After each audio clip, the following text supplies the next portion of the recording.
Now, when I first bought this Range Rover, if you remember right, all of the airbags were deployed. The passenger side airbag, the driver's side airbag, and all of the seatbelts were all locked out. Now, you guys have watched me buy and replace all of those, which definitely wasn't an easy job. And now the full interior is in and looking smart. The problem is though, the Range Rover still thinks there's a problem with the airbags, and whilst that light's on, well, we can't pass an MOT test. Now, in the last video, we used my code reader to cancel the lights to tell the Range Rover that all the airbags have been replaced, but it didn't work. But this time, we've got an auto. This is a little bit more advanced than my code reader, and we're gonna see if that works. And after reading the codes, we can see 3 faults, 2 for the rear seatbelts and 1 other one. Now, as the rear seatbelts have now been replaced, I can clear the fault codes in hope for all of them to go, but one of them still remained, which is this one here, crash event storage, full and locked. So it looks as if we're gonna have to remove that airbag ECU, get it reset, and then we can pop it back in. I don't actually know if buying a new one would actually fix it, because I think it's got to be coded to the car.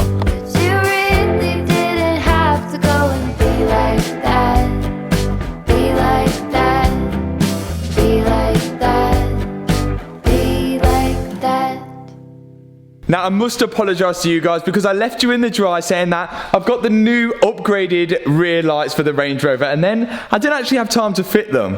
Now, personally, I don't see what all the rave is about these new 2018 headlights. There's not really that much difference between the old ones and the new ones. But this one that's on the car is not illuminating the top square here. So when there's an option to replace and upgrade at the same time, you know I'm there.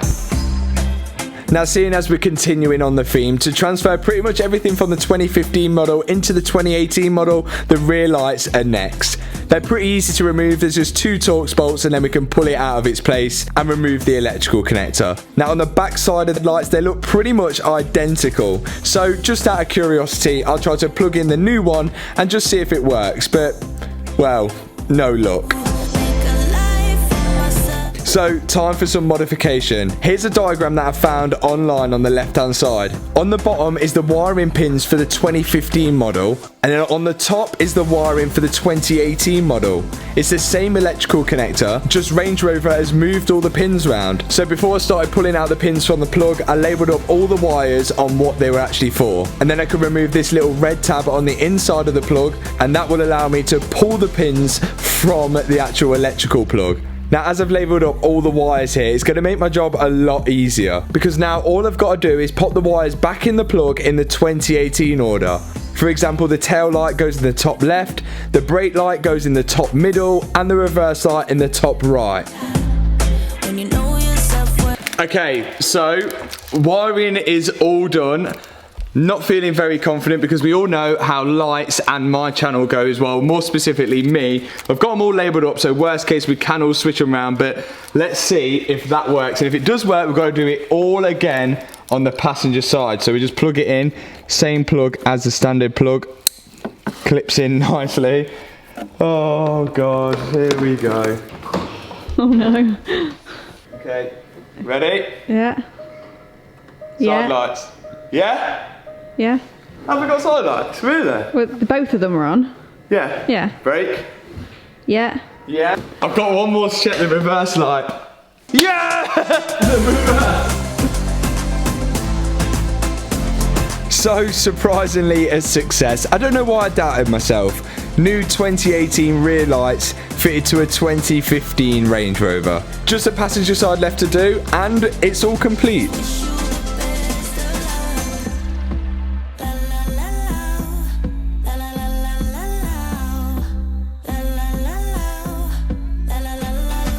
Okay, 2018 rear lights are now installed. I can't actually believe that works. I'm not sure either what the whole fuss is about the upgraded rear lights, but an upgrade is an upgrade, and it looks a little bit smarter. I know you guys are sick of hearing it now, but this was the cheapest 2015 Range Rover Vogue in the UK at the time of buying it, and still can't find one cheaper. If you're curious on how much I actually paid for it, or you missed how much I paid for it, you should go check out the video in the top right hand corner. There was a few reasons why it was so cheap. One, that it got crashed into a ditch, and 2, that it got marked from the insurance company as a category S. But you see, I didn't need to waste my time saying this, because you could have found most of that out using Car Vertical, who has sponsored today's video. It's so easy to check a car using Car Vertical, and it literally takes minutes. All you've got to do is pop your registration or VIN number in, and then up comes the check. can see on this BMW M3 that there was no mileage fraud. It's not been recorded as stolen. There's no outstanding finance on it, but this car was involved in an accident. As I scroll down the report, I can see where the car was registered, when the damage was recorded, which in this case was 2017, every time the car's had a plate change, an ownership change, or an MOT pass or fail. And even further down the report, I can see that all the mileage all lines up as it should, but the bit that we're most bothered about is the damage. I can see that this car was a category D write-off. And to put the cherry on the cake, we even have the photos of when the car was in the car crash auction. And just to show you what a good report looks like, here's a report on my BMW M3, all green ticks at the top, so there's no mileage fraud, no theft, no damage, and no outstanding finance. And I can see further down the report that all the mileage all lines up and there's no report of it being damaged. So to check your car with Car Vertical, or a car that you're potentially about to buy, your friend's car or your mum or your dad's car, you can click the link in the description box below, and with my link you're going to save yourself a nice bit of discount. Thanks Car Vertical. Now I have another little cosmetic upgrade before we move back onto the mechanical fixing side of things. These are side steps, of course, for the Range Rover. Now I know we're going to get a few mixed opinions on these. We always do when we begin modifications, but I actually think they look pretty cool and they make the Range Rover look wider and a little bit more practical as well. These do look pretty sick, and they even have the Range Rover logo stamped into the middle of them. Now let's get them fitted. Now I thought these were going to be a 5-minute fit, but well, turns out not. With this kit you get 2 brackets for each side, the front one and the rear one. Now I assume these brackets screw into a place somewhere underneath the car, but looking underneath the car, well, it was just covered in this black plastic shield. So first things first, I've got to remove this black plastic shield to investigate where these brackets mount to.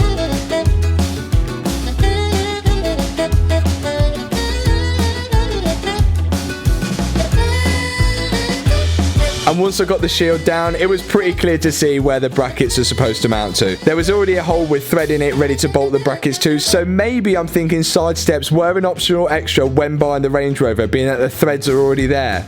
And that now leaves us with both brackets mounted to the chassis. All that's left to do is bolt on the side step. And I did want to install the black plastic shield back on again just to prevent rust, but that wouldn't have been possible without making a few modifications with the angle grinder. And with those precision cuts, I should have been a surgeon. But at least now that allows me to install the black plastic shield where it originally was, just to save any parts going rusty.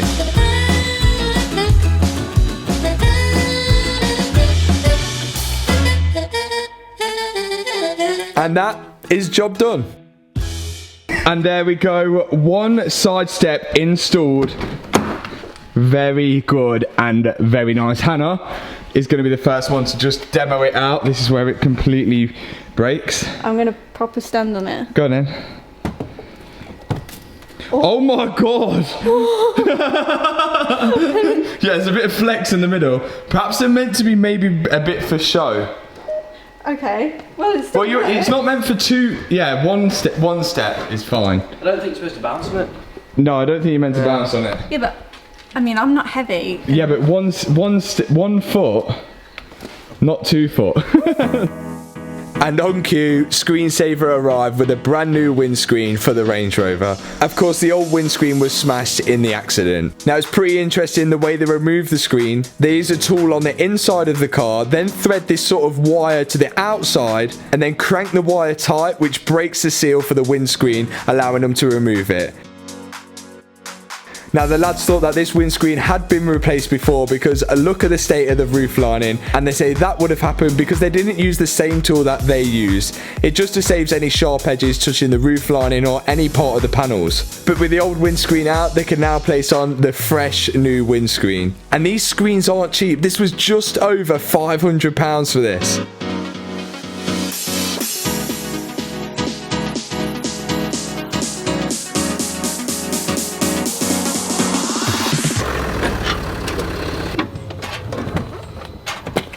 That's so much safer now. No, clearly I haven't put the side steps on to make it safer or even more practical. It's just really for looks, and it looks so good now. Just little things like those little side steps have really brought out the width of the car, and oh my god, the Range Rover is starting to look so aggressive. I didn't think a Range Rover could actually look this good, bar all the paint and the bumper. And if you guys don't think the whole car should be satin black like the colour of the bonnet, I might just have to disagree with you.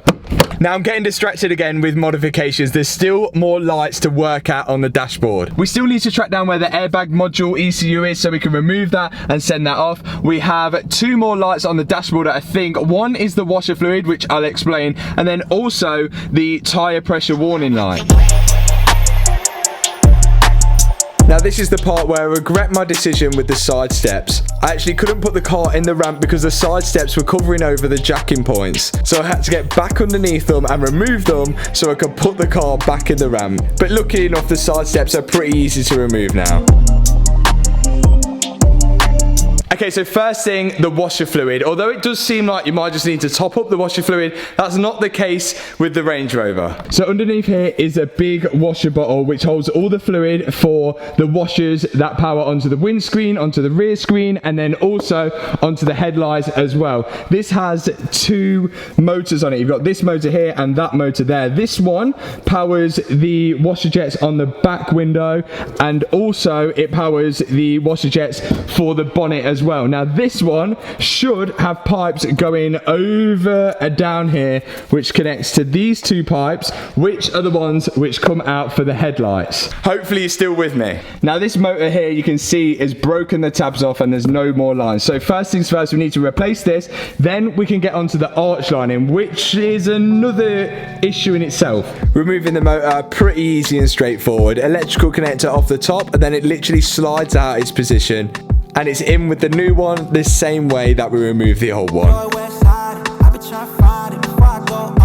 Then I can just guide the new washer pipes up and over the arch and connect them into the front existing pipes.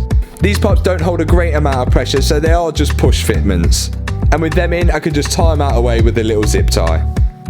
Okay, with the washers all plumbed in, the next step is the arch lining. And this is something that I've not really seen before on, well, arch lining. So this thing right here sits on the back of the arch lining at the top and has an electrical connector going into it. So I'm thinking, what on earth needs an electrical connector connected to the back of the arch lining? Well, it actually turns out these sensors are on every arch lining on each corner of the car. So what it turned out to be is the tyre pressure monitor system transmitter. So this sits behind the arch like that, and then every time the wheel rotates, it gets a signal from the valve which has a tyre pressure monitoring thing in there, and that sends a signal to the dashboard to tell you how much pressure you have in your tyres. I've never seen it on the back of an arch lining before, but you live and you learn.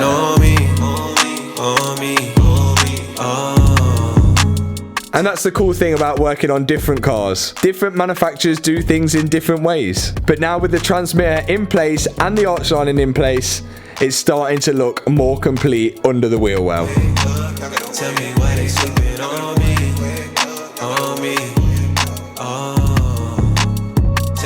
One thing that we found out in the previous video, after changing the bonnet, the actual washer jets for the windscreen were different from the 2015 to the 2018. So I ordered some new washer jets for the 2018 model from Range Rover, and these fit directly into the new 2018 bonnet.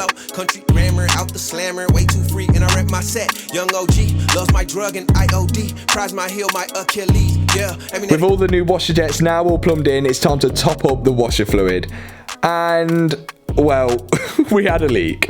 And on that note, Rob from DENTS has just turned up, ready to do some paintless dent removals. There's a few dents in the Range Rover which I know Rob could take care of before it goes to the body shop.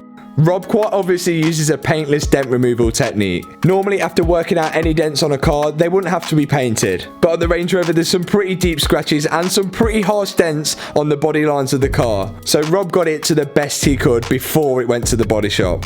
Which, to be fair, was really good. Look at this one on the wing.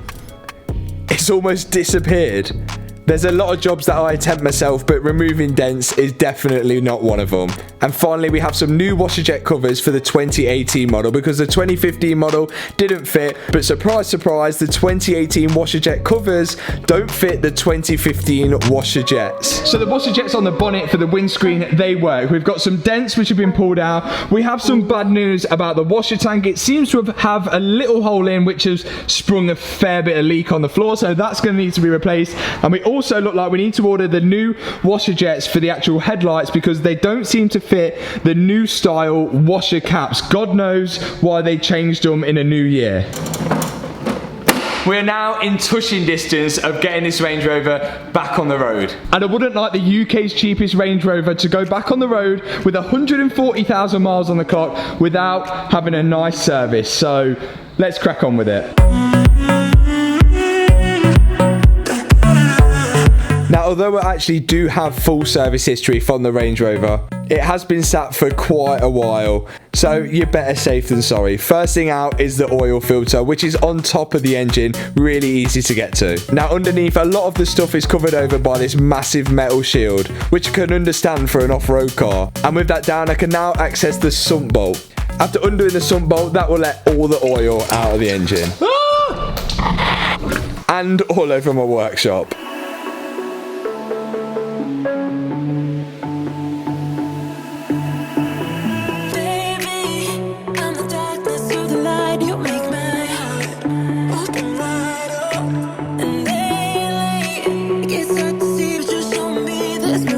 Next up, the air filter. Again, really accessible and easy to get to. The old one really didn't even look that bad, but it's in with a fresh one anyway.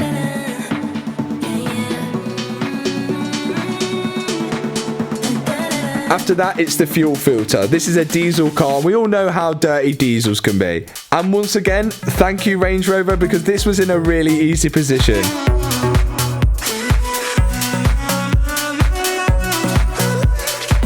And the new fuel filter was marked out pretty well, so it was pretty easy to put it all back together.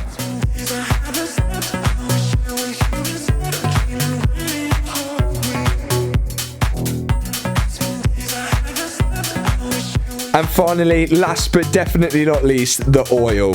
We're going in with Miller's fully synthetic 5W30. I think the actual oil capacity for this car is 8 litres, but there's no dipstick to check. You have to go inside the car, click on the oil level, and what do you know? I've actually overfilled it. So back underneath the car I go to let a little bit out, and I can recheck it, and I'm about bang on. So it should now be good to start the Range Rover. Fresh oil in there, it should be running sweet. It may take a while to turn over because there's a new fuel filter on there, so there'll be a little bit of air in the system. Let's do it. Oh, straight away. Shit is running smooth as anything.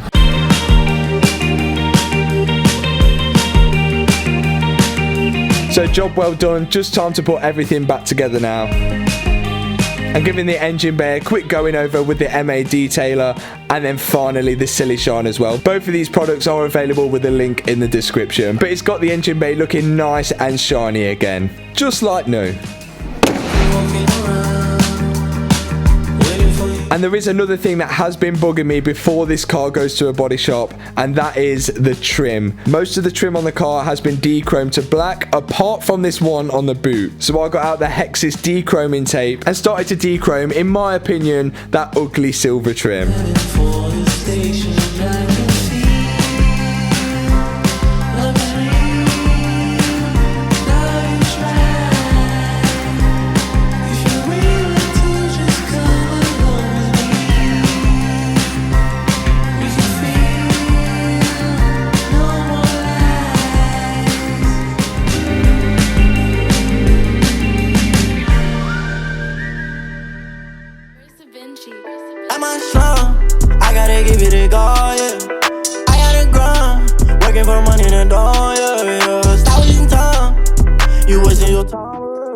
Yet again, another marathon of repairs and modifications, but it's one step closer to finally getting the Range Rover back on the road. The new rear lights, which for some reason on camera look kind of orange, but the black along the top follows along nicely to the newly de-chromed trim on the boot as well. The only thing that looks slightly weird, I guess, is the Range Rover badge as well, which again, I think that's gonna have to be replaced when this thing's painted. But now we're literally down to pretty much the final steps. I'm just hoping that this rear quarter damage doesn't come back up and sort of bite me on the ass and we have to replace the whole rear quarter. Now when Rob came to pull the dents out, he looked at the rear quarter and he says what he thinks has happened is that it seems to have been pushed that way, causing a crease in here. So to pull it out, it needs to be pulled that way, closing the gap between the door and the rear quarter, and then also smoothing out this sort of line here. So fingers crossed that can be done by a body shop. But I guess we won't be finding that out until we sort the wheels out on this thing, find that pesky airbag module so we can send that off, get this car an MOT, and then take it to the body shop. So I've got an airbag module to find, so I better get cracking on. I hope you guys have enjoyed this video. If you have, hit that subscribe button, hit that thumbs up button, and I'll see you in the next video. Peace out. This is a transmitter for the TPMS light. So the